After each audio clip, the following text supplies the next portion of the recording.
The limit of applied external force beyond which, जिसके बाद beyond which body get deformed, body क्या कर जाएगी, डिफॉर्म कर देगी। वो थोड़ा बहुत ओरिजिनल शेप में आ जाएगी लेकिन 100% कभी भी नहीं आएगी, बस थोड़ा बहुत। बॉडी 100% क्या, तो ये क्या होती है अपने पास, इलास्टिक लिमिट होती है। तो इलास्टिक एक लिमिट होती है फोर्स अप्लाई करने की, उस लिमिट से कम फोर्स लगाएंगे तो बॉडी डिफॉर्म करेगी, फोर्स हटाने के बाद ओरिजिनल शेप में आएगी। उस लिमिट से ज़्यादा फोर्स लगाएंगे तो बॉडी कभी भी ओरिजिनल शेप में नहीं आ पाएगी, परमानेंटली अपने शेप को चेंज कर देगी। इलास्टिक फटिग, इलास्टिक फटिग क्या होती है, देखिए इलास्टिक फटिग होती है रिपीटेड फोर्स अप्लाई करने से जो चेंज बॉडी के अंदर आता है, इलास्टिसिटी बॉडी की जो लॉस होती है, इलास्टिक फटिग, इलास्टिक फटिग। देखिए इलास्टिक फटिग क्या होता है, ये बॉडी अपने पास, ये कंसेप्ट एप्लीकेबल है फॉर ब्रिजेस के लिए, जो हम लोग पुल बनाते हैं उनके लिए एप्लीकेबल है, ठीक है। हमने क्या किया, ये बॉडी है, इसके ऊपर मैंने फोर्स लगाया, फोर्स लगाया होगा, बॉडी क्या होगी, होगी डिफॉर्म होगी ऐसे करके। फोर्स को मैंने हटाया, बॉडी ओरिजिनल शेप में गई, फोर्स लगाया, फोर्स हटाया, ऐसे रिपीटेडली फोर्स ऐसे करके लगाएंगे तो एक टाइम ऐसा आएगा ये बॉडी थोड़ी लूज हो जाएगी, अपनी इलास्टिक प्रॉपर्टी को ख़त्म कर देगी। जैसे रबड़ होती है, रबड़ को मैंने खींचा, स्ट्रेच किया, कॉन्ट्रैक्ट किया, स्ट्रेच किया, छोड़ दिया, ऐसे करके बार बार करते हैं तो रबड़ ढीली हो जाती है।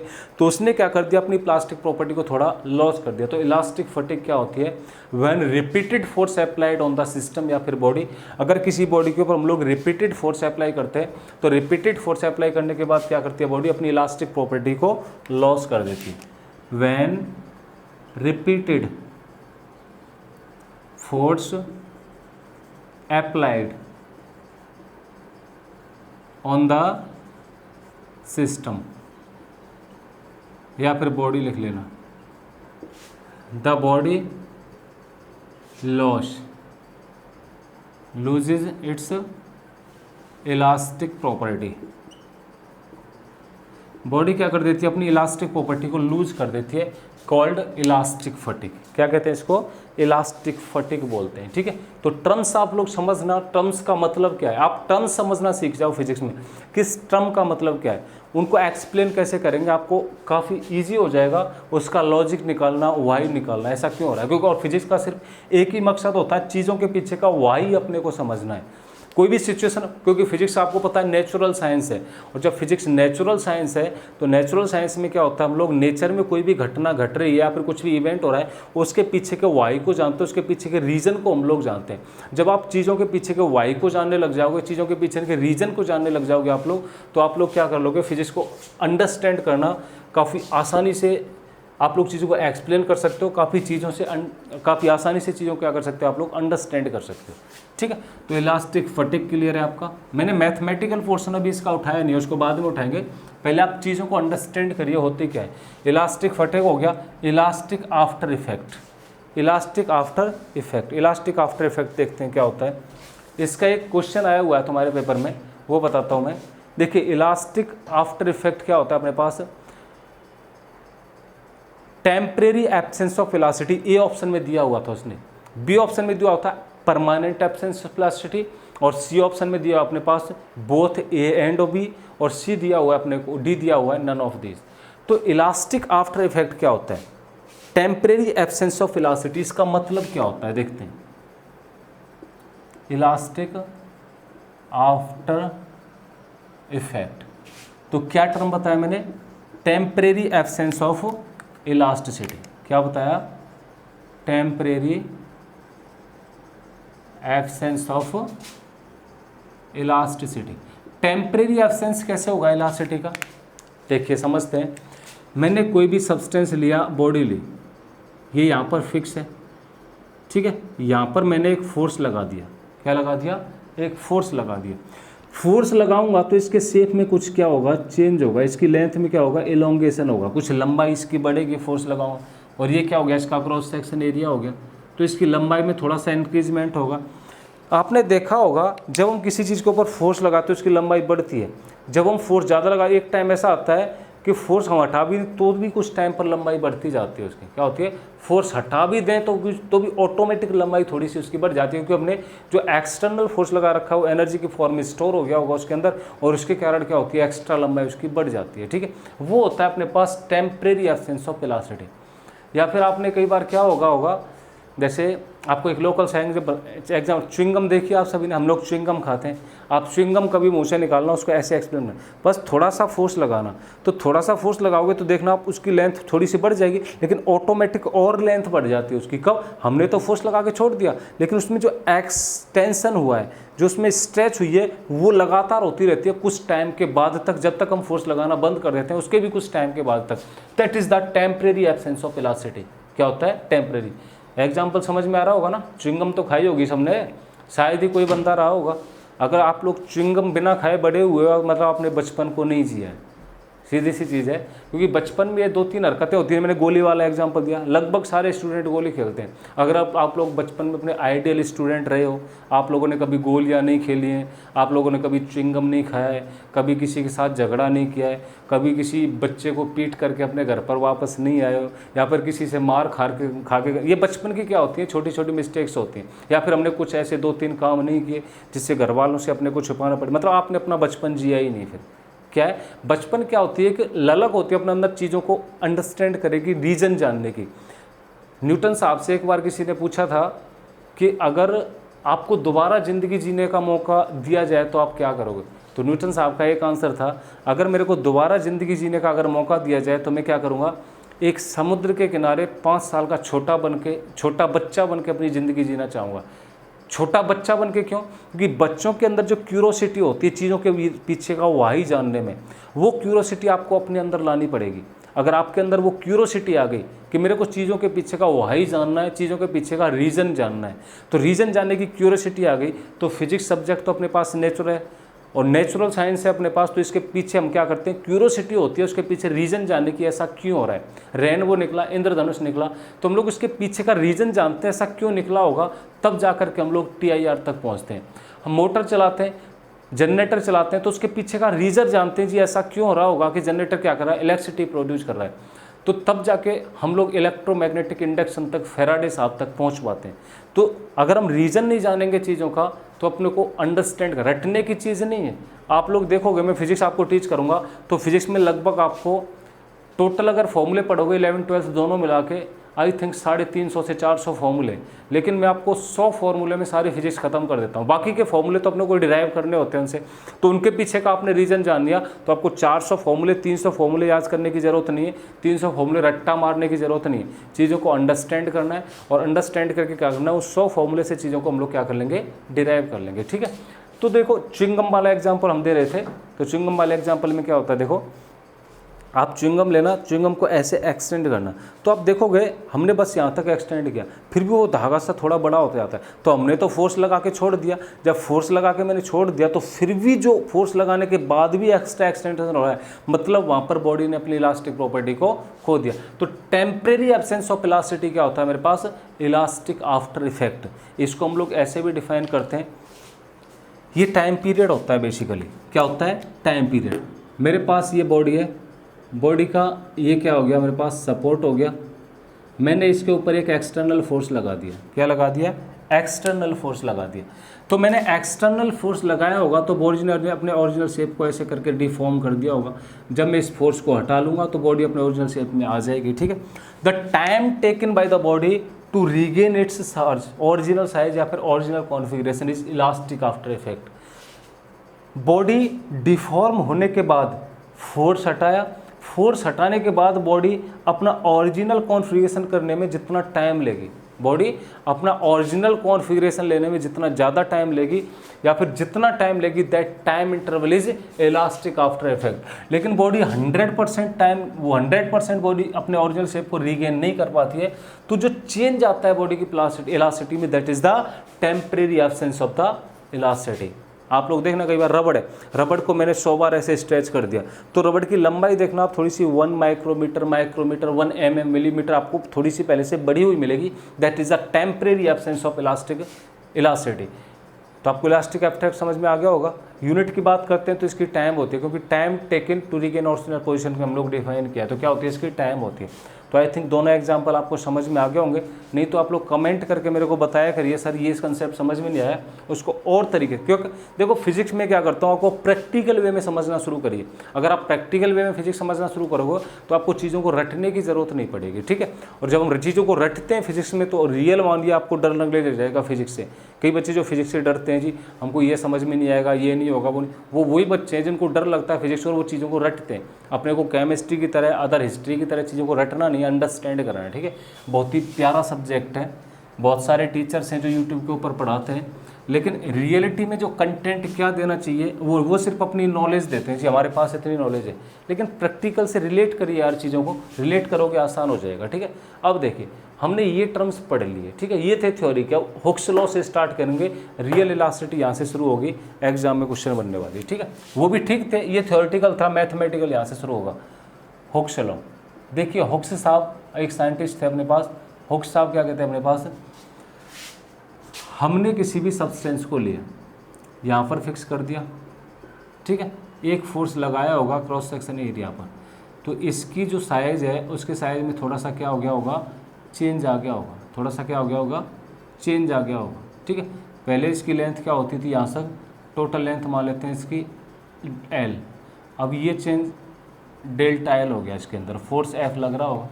तो पहले अपने पास ये रोड थी, कोई भी ऑब्जेक्ट था मेटल का, ये एल लंबाई का था, क्या था, एल लंबाई का था, हमने फोर्स लगाया तो इसकी लंबाई में थोड़ा डेल्टा एल का क्या हो गया, चेंजमेंट आ गया। तो हुक्स साहब अपने को कहते हैं फोर्स अप्लाइड पर यूनिट एरिया। ये जो क्रॉस सेक्शन एरिया है यहाँ पर जो फोर्स लगाएंगे that is the stress of the body. क्या ये बॉडी की स्ट्रेस है, क्या बोलेंगे इसको, स्ट्रेस। अब आप कहोगे जी फोर्स पर यूनिट एरिया, तो हम जब फ्लूइड मैकेनिक्स में जाएंगे तो क्या पढ़ेंगे, फ्लूइड प्रेशर पढ़ेंगे, क्या पढ़ेंगे, प्रेशर। तो प्रेशर भी तो क्या होता है, फोर्स पर यूनिट एरिया होता है, प्रेशर भी क्या होता है, फोर्स पर unit. Then what is the difference between the force and stress and pressure, pressure और स्ट्रेस में अंतर क्या होता है। तो देखिए स्ट्रेस फोर्स पर यूनिट एरिया, प्रेशर फोर्स। तो स्ट्रेस कब होता है अपने पास, जब हम लोग सॉलिड स्टेट की बात करते हैं। स्ट्रेस की बात कब करेंगे, जब हम फोर्स पर यूनिट एरिया बात करेंगे और क्रॉस सेक्शन एरिया लेंगे और सॉलिड स्टेट की बात करेंगे। ये अप्लाइड होता है जब हम लोग लिक्विड लेते हैं और क्या लेते हैं, गैस लेते हैं, मतलब फ्लूइड ले लेते हैं। फ्लूइड क्या होता है, गैस और लिक्विड का मिक्सचर होता है। कई लोगों को पता नहीं होता, याद रखेंगे। फ्लूइड क्या होता है, mixture of liquid plus gas. Gas और लिक्विड के मिक्सचर को क्या बोलते हैं हम लोग, फ्लूइड बोलते हैं, ठीक है। तो जब हम लिक्विड और गैस की बात करेंगे या फ्लूइड की बात करेंगे तो वहाँ पर फोर्स पर यूनिट एरिया अपने पास प्रेशर हो जाएगा। और जब हम किसकी बात करेंगे, इसकी बात करेंगे सॉलिड स्टेट की, सॉलिड स्टेट में फोर्स पर यूनिट एरिया क्या हो जाएगा अपने पास, स्ट्रेस आ जाएगा। क्या आ जाएगा, स्ट्रेस आ जाएगा, ठीक है। तो और यहाँ पर हम लोग क्रॉस सेक्शन एरिया की बात करते हैं। ये एरिया क्या होता है, क्रॉस सेक्शन एरिया होता है। और यहाँ पर क्या होता है, बॉडी का या फिर कंटेनर का टोटल एरिया होता है। जैसे इस रूम की बात करूँगा तो रूम का टोटल एरिया लेना पड़ेगा जब मैं प्रेशर की बात करूँगा, लेकिन जब मैं स्ट्रेस की बात करूँगा तो सिर्फ क्रॉस सेक्शन एरिया मेरे को लेना होता है। It is the basic difference between the stress and pressure. Stress pressure के अंदर ये बेसिक डिफरेंस होता है, ठीक है। इस डिफरेंस को आप लोग याद रखेंगे। चलिए, हाँ, हुक साहब ने ये बताया। अब इसकी लेंथ में डेल्टा एल का चेंज हो गया, ओरिजिनल लेंथ ये थी। तो हुक साहब ने एक टर्म और एक्सप्लेन किया अपने को, उसको बोलते हैं स्ट्रेन। ये क्या होता है, चेंज इन लेंथ ओवर में ओरिजिनल लेंथ, इसको क्या बोलेंगे हम लोग, स्ट्रेन बोलेंगे। तो स्ट्रेन क्या हो गया अपने पास, चेंज इन कॉन्फिगरेशन। ये मैं लेंथ की बात कर रहा हूँ, यहाँ पर एरिया भी हो सकता है, ओरिजिनल एरिया कितना था और एरिया में चेंज कितना हुआ। यहाँ पर वॉल्यूम भी हो सकता है, ओरिजिनल वॉल्यूम कितना था और वॉल्यूम में चेंज कितना हुआ है, ठीक है। तो चेंज इन कॉन्फ़िगरेशन ओवर में ओरिजिनल कॉन्फ़िगरेशन याद रखिए। और वो कॉन्फ़िगरेशन कुछ भी हो सकती है, लेंथ भी हो सकती है, एरिया भी हो सकता है और वॉल्यूम भी हो सकता है, ठीक है। तो ये अपने पास क्या हो गया, स्ट्रेन हो गया। अब हुक साहब अपने को एक चीज़ बताते हैं कि बॉडी का स्ट्रेस डायरेक्टली प्रोपोर्शनल टू में स्ट्रेन क्या होता है, विद इन इलास्टिक लिमिट। ये लाइन इंपॉर्टेंट है, विद इन इलास्टिक लिमिट। कब, जब बॉडी इलास्टिक लिमिट के अंदर होती है। और इलास्टिक लिमिट मैंने डिफाइन किया, क्या होता है, elastic limit is the limit of the external applied force beyond which body get deform permanently. Body permanently deform हो जाएगी, वो जो लगाने वाला फोर्स होता है वो इलास्टिक लिमिट, उससे कम फोर्स अपने को लगाना पड़ेगा, ठीक है। तो अपने पास क्या हो गया, stress directly equal to strain क्या होता है, हुक साहब अपने को बताते हैं। जब इसको थोड़ा आगे बढ़ाते हैं स्ट्रेस, तो प्रोपोर्शनलिटी साइन है कैपिटल ई बाई स्ट्रेन। तो कैपिटल ई क्या हो गया मेरे पास, stress by strain. What is capital E, it is the coefficient of elasticity. क्या ये, coefficient of elasticity, coefficient of elasticity. ये तो अपने पास है बेस मैथमेटिकल में। अब हम टाइप्स के बारे में बात करेंगे। तो स्ट्रेस तो लगा दी, लेकिन कितने टाइप की स्ट्रेस होती है, स्ट्रेन कितने टाइप की होती है और इलास्टिसिटी कितने टाइप की होती है। ठीक है, चलिए टाइप्स की ओर बढ़ते हैं। ये समझ में आ गया होगा, 3 टर्म में मैथमेटिकल टीम याद है। इसकी यूनिट की बात करेंगे, फोर्स पर यूनिट न्यूटन पर मीटर स्क्वायर हो गया, न्यूटन पर मीटर का। It is the unit less quantity. देखिए चेंज इन लेंथ की बात करेंगे तो इसकी लंबाई भी अपने पास मीटर में या फिर सेंटीमीटर में आएगी, इसकी लंबाई मीटर सेंटीमीटर में कैंसिल आउट हो जाएगा। तो strain is the dimension less quantity या फिर यूनिट लेस क्वांटिटी। ये आया भी हुआ है पेपर में, नेवी के में एक बार पूछा गया, एयरफोर्स नेवी में उन्होंने अपने को पूछा था कि which of the following is the unit less quantity या फिर which of the following is the dimension less quantity. तो 4 ऑप्शन थे, स्ट्रेस होता है जी, ये होता है, स्ट्रेन होता है, फिर और भी 2-4 ऑप्शन थे इसके। तो चलिए अब टाइप की बात करते हैं, स्ट्रेस का टाइप कितना होता है। टाइप, तो पहले बात करूंगा मैं स्ट्रेस।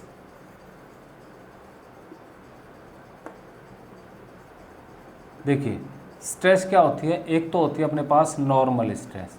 नॉर्मल स्ट्रेस को 2 कैटेगरी में डिवाइड करते हैं, एक तो होती है लॉन्गिट्यूडनल, एक क्या होती है नॉर्मल स्ट्रेस होती है। और नॉर्मल स्ट्रेस को हम लोग 2 कैटेगरी में डिवाइड करते हैं, एक तो लॉन्गिट्यूडनल स्ट्रेस होती है, एक होती है वॉल्यूमेट्रिक स्ट्रेस। क्या होती है, वॉल्यूमेट्रिक स्ट्रेस। लॉन्गिट्यूडनल स्ट्रेस की बात करूंगा तो ये सिर्फ लेंथ को चेंज करेगा, वॉल्यूम की बात करूंगा तो ये सिर्फ वॉल्यूम को चेंज करेगा। लॉन्गिट्यूडनल स्ट्रेस की बात करूंगा तो लंबाई में बदलाव को देखेंगे, पहले लेंथ कितनी थी बॉडी की, हमने एक्सटर्नल फोर्स लगाया तो लंबाई में कितना चेंज हुआ। वॉल्यूम की बात करूंगा तो मैं देखूंगा पहले वॉल्यूम कितना था, मैंने एक्सटर्नल फोर्स लगाया, वॉल्यूम में बदलाव कितना हुआ है, वॉल्यूम में चेंज कितना हुआ है। ठीक है, तो मैं ऐसे लिख सकता हूँ। लॉन्गिट्यूडनल स्ट्रेस की बात करूँगा तो यहाँ पर स्ट्रेस तो क्या आएगी मेरे पास, फोर्स पर यूनिट एरिया ही आएगी। स्ट्रेस क्या आएगी, फोर्स पर यूनिट एरिया आ जाएगी। लेकिन जब लोग स्ट्रेन की बात करूँगा तो यहाँ पर डेल्टा एल बाई एल की बात करूँगा, स्ट्रेन की बात करूँगा डेल्टा वी बाई वी की बात करूँगा। किसकी बात करूँगा अभी, तो बदलाव किस में आया, स्ट्रेन में आया। ठीक है, तो बस इसमें तो डायरेक्शन याद रखनी है। लॉन्गिट्यूडनल में हम लोग लंबाई है, ये अपने पास लंबाई थी तो फोर्स ऐसे लगाएंगे। वॉल्यूमेट्रिक की बात करूँगा तो मैं क्या करूँगा, ये वॉल्यूम है तो फोर्स ऐसे लगाएंगे या फिर अंदर की तरफ नहीं लगाएंगे तो क्या होगा, बाहर की तरफ ऐसे लगेगा। मतलब सरफेस के परपेंडिकुलर लगना चाहिए, एरिया ऑफ क्रॉस सेक्शन के परपेंडिकुलर फोर्स लगना चाहिए, तभी तो नॉर्मल के पार्ट है। नॉर्मल क्या होता है, परपेंडिकुलर होता है। तो लंबाई की बात करूंगा तो क्रॉस सेक्शन एरिया ऐसे, इसके परपेंडिकुलर लगा। वॉल्यूम की बात करूंगा तो वॉल्यूम ऐसे, तो अपने पास जो सरफेस है इसके परपेंडिकुलर फोर्स लगा। ठीक है, तो नॉर्मल 2 कैटेगरी का होता है अपने पास। ठीक है, इसमें कोई दिक्कत किसी को। इसको हम टेंसाइल स्ट्रेस भी बोलते हैं। जो अपने पास लॉन्गिट्यूडनल है इसको हम क्या बोलेंगे, एक टेंसाइल स्ट्रेस, इसका अदर नाम है वो भी याद रखेंगे। अगर एग्जाम में आपको लॉन्गिट्यूडनल लिख के उसने लिख दिया टेंसाइल स्ट्रेस, तो टेंसाइल स्ट्रेस देख के अपने को कन्फ्यूजन नहीं होता है, वर्ड यही होता है अपने पास। ठीक है, इसमें कोई डाउट किसी को, कोई डाउट नहीं है। चलिए नेक्स्ट हम स्ट्रेन की तरफ आते हैं। स्ट्रेन देखिए, मैं जब स्ट्रेन की बात करूंगा, स्ट्रेन जब मैं डेल्टा एल बाई एल की बात करूंगा, डेल्टा ए बाई ए की बात करूंगा एरिया की, डेल्टा वी बाई वी की बात करूंगा, और यहाँ पर क्या बात करूंगा, चेंज इन थीटा की बात करूंगा, टेन थीटा की बात करूंगा। तो इसको हम बोलते हैं लॉन्गिट्यूडनल। क्या बोलते हैं, लॉन्गिट्यूडनल या फिर टेंसाइल। अभी बताया था मैंने, या तो लॉन्गिट्यूडनल बोलेंगे या टेंसाइल। इसको बोलते हैं हम लोग एरियल या फिर सरफेस स्ट्रेन। क्या बोलेंगे, एरियल या फिर सरफेस स्ट्रेन। इसको मैं बोलूँगा वॉल्यूमेट्रिक स्ट्रेन। क्या बोलूँगा, वॉल्यूमेट्रिक स्ट्रेन। वॉल्यूम में चेंज हो रहा है तो it is the volumetric strain. इसको बोलूँगा मैं लोग शियर स्ट्रेन। शियर स्ट्रेन देखिए, लॉन्गिट्यूडनल में तो लंबाई में चेंज हुआ है, इसमें एरिया में चेंज हुआ है, इसमें वॉल्यूम में चेंज हुआ है। तो ये अपने पास 1D हो गया, और ये क्या हो गया, 2D हो गया, और ये 3D हो गया। ये जो चेंज होता है ये टेंजेंशियल चेंज होता है। टेंजेंशियल चेंज मतलब अगर मेरे पास कोई भी बॉडी है, ये बॉडी मान लेता हूँ, इस बॉडी पर ना तो लेंथ में बदलाव होगा, ना सिर्फ टेंजेंट पर फोर्स लगाऊंगा तो इसका क्या होगा, सिर्फ शेप चेंज होगा। क्या होगा, ऐसे दीवार खड़ी थी, मैंने टेंजेंट पर ऐसे फोर्स लगाया, दीवार ऐसे थोड़ी टेढ़ी हो जाएगी, देखा होगा ना आपने, ऐसे करके थोड़ी टेढ़ी हो जाएगी। ये था मेरे पास फिक्स ऑब्जेक्ट, ये यहाँ पर फिक्स है, तो मैंने टेंजेंट पर थोड़ा सा फोर्स लगाया। क्या लगाया, टेंजेंट पर यहाँ पर थोड़ा सा फोर्स लगाया, तो ये देखिए इसका शेप लगभग मेरे को ऐसे नहीं मिलेगा, तो ये थीटा चेंज हुआ 90 डिग्री से या फिर 0 डिग्री से थीटा चेंज हो गया, तभी मैंने यहाँ पर टेन थीटा की बात की है। टेन थीटा क्या हो जाएगा, यहाँ पर चेंज इन लेंथ क्या हुआ है और यहाँ पर ओरिजिनल लेंथ थी कितनी, ठीक है। तो यहाँ पर टेंजेंशियल चेंज होगा, स्ट्रेस जो लगेगा वो स्ट्रेस कैसा लगेगा, टेंजेंट पर लगेगा। फोर्स कहाँ पर लगेगा, टेंजेंट पर लगेगा, ठीक है। तो इन चारों में आपको अंतर समझ में आ गया क्या होता है, लॉन्गिट्यूडनल, एरियल या फिर सरफेस, वॉल्यूमेट्रिक और टेंसियर रिस्ट्रेंट की बात करेंगे। अब जो काम की चीज़ है अपने पास, वो काम की चीज़ है कोफिशिएंट। कोफिशिएंट ऑफ इलास्टिसिटी को कितने कैटेगरी में डिवाइड करते हैं, देखिए काम की चीज़ क्या अपने पास, कोफिशिएंट है। कोफिशिएंट की बात करेंगे,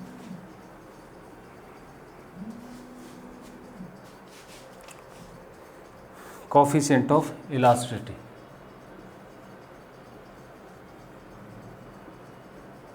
कोफिशिएंट ऑफ इलास्टिसिटी क्या पढ़ा था हमने, कोफिशिएंट ऑफ इलास्टिसिटी हमने भी बात की थी जी, स्ट्रेस क्या होता है, ई बाई स्ट्रेन, तो E is equal to elasticity क्या हो गया, स्ट्रेस बाई स्ट्रेन हो गया, और स्ट्रेस क्या होता है, फोर्स पर यूनिट एरिया, स्ट्रेन क्या होता है, change in length by length. तो ये फॉर्मूला बन जाएगा फोर्स इंटू में लेंथ बाई एरिया इंटू में डेल्टा है, ये फॉर्मूला बन गया।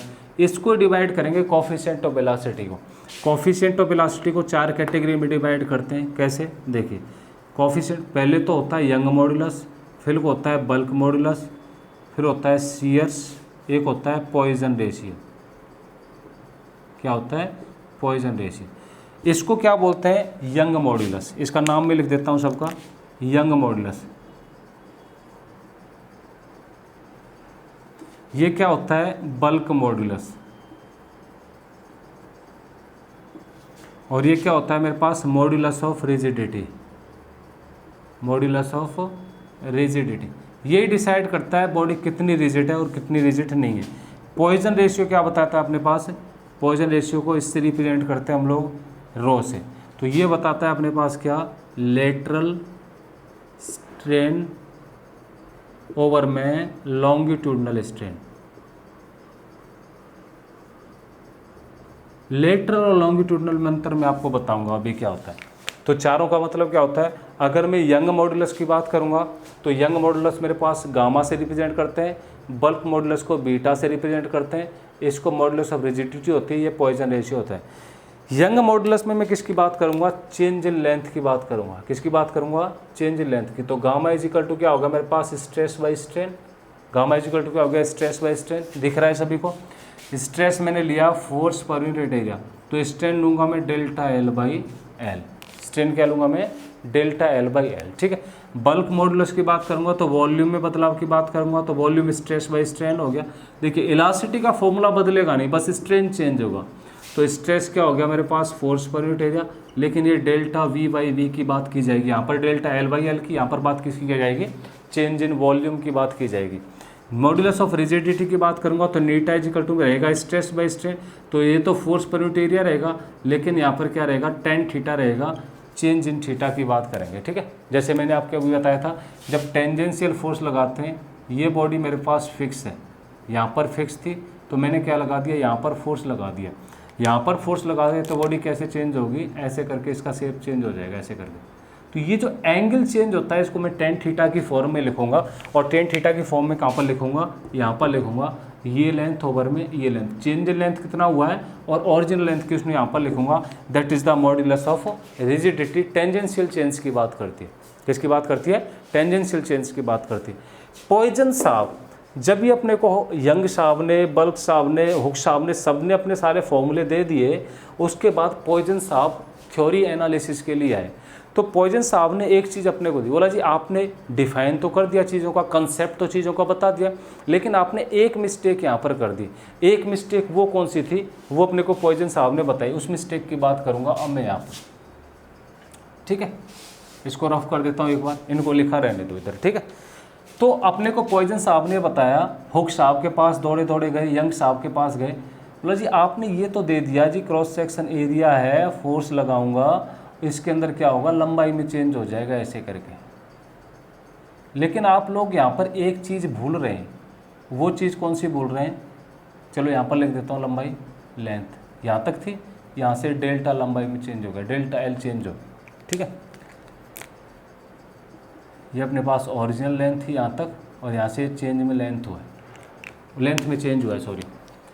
तो हुक साहब ने क्या बताया अपने, हुक साहब ने बताया जी आपने लंबाई में चेंज तो मेरे को बता दिया जी, strain longitudinal delta L by L होता है, तो वो तो आपने ऐसे ले लिया जी, फोर्स इधर लग रहा होगा तो फोर्स की डायरेक्शन में चेंज हो रहा है, तो ये कौन सा हो गया, लॉन्गिट्यूडनल चेंज हो गया, कौन सा हो गया, लॉन्गिट्यूडनल चेंज हो गया, ठीक है, सही बात है। लेकिन आपने ये नहीं सोचा अगर बॉडी की लंबाई बढ़ेगी तो रेडियस में भी तो चेंज होगा, किस में होगा, रेडियस में भी तो चेंज होगा, वो तो किसी ने बताया ही नहीं। तो उसको पॉइजन साहब ने बताया, उन्होंने कहा जी आपको ये और लिखना पड़ेगा जी, डेल्टा आर में कितना चेंज हुआ, और इसको आप नाम दे दो जी लेटरल चेंज, क्या बोलो, इसको लेटरल चेंज या फिर लेटरल स्ट्रेन का नाम दे दो। जब इन दोनों का रेशियो निकालेंगे, lateral change bye longitudinal change, इसका नाम रख दिया हमने पॉइजन रेशियो। और ये क्या था अपने पास, डेल्टा आर बाई आर, और ये क्या था, डेल्टा एल बाई एल, क्या था, डेल्टा एल बाई एल था। तो यहाँ पर वैल्यू क्या आ जाएगी मेरे पास, डेल्टा आर बाई आर, और यहाँ पर क्या आ जाएगी, डेल्टा एल बाई एल, ये चीज़ थी अपने पास, ठीक है। तो पॉइजन साहब ने, जो ये लोग सारी चीज़ नेगलेक्ट कर रहे थे इस रेडियस चेंज को, सीधी सी बात है, मैं यहाँ पर अगर फोर्स लगाऊंगा, यहाँ पर मैंने फोर्स अप्लाई किया, तो इसकी अगर लंबाई में चेंज होगा तो रेडियस में भी तो चेंज होगा, लंबाई बढ़ेगी तो रेडियस क्या होगी, इसकी ऑटोमेटिक डाउन जाएगी, कम जाएगी। अब रेडियस इसकी डाउन जाएगी तो उस रेडियस में चेंज को इन्होंने नाम क्या दे दिया, लेटरल स्ट्रेन दे दिया। क्या दे दिया, लेटरल। लेटरल का मतलब क्या होता है, जो फोर्स लगेगा, इसमें फोर्स सेम डायरेक्शन में था, इसमें फोर्स क्या होगा, परपेंडिकुलर डायरेक्शन में, इसमें परपेंडिकुलर उसमें सेम डायरेक्शन में, इसमें कहाँ है, परपेंडिकुलर डायरेक्शन में।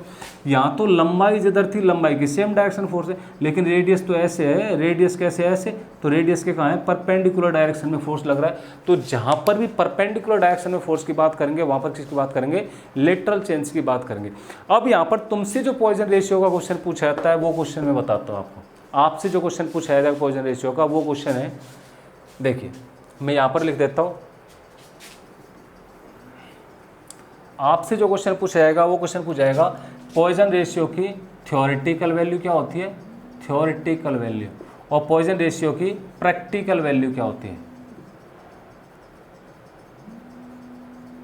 पॉइजन रेशियो की प्रैक्टिकल वैल्यू क्या होती है, और पॉइजन रेशियो की थ्योरेटिकल वैल्यू क्या होती है। देखिए अगर मैं थ्योरेटिकल वैल्यू की बात करूंगा तो थ्योरेटिकल वैल्यू होती है 1 2 प्लस हाफ, और प्रैक्टिकल वैल्यू होती है 0 2 plus half. Most important question है, पेपर में आया हुआ एयरफोर्स के में और एसएसआर के में भी। What is the theoretical value, याद रखेंगे, मोस्ट इंपॉर्टेंट है। थ्योरेटिकल वैल्यू, हम जब थ्योरी में वैल्यू निकालते हैं तो थ्योरेटिकल वैल्यू क्या आएगी, 1 से हाफ तक जाएगी।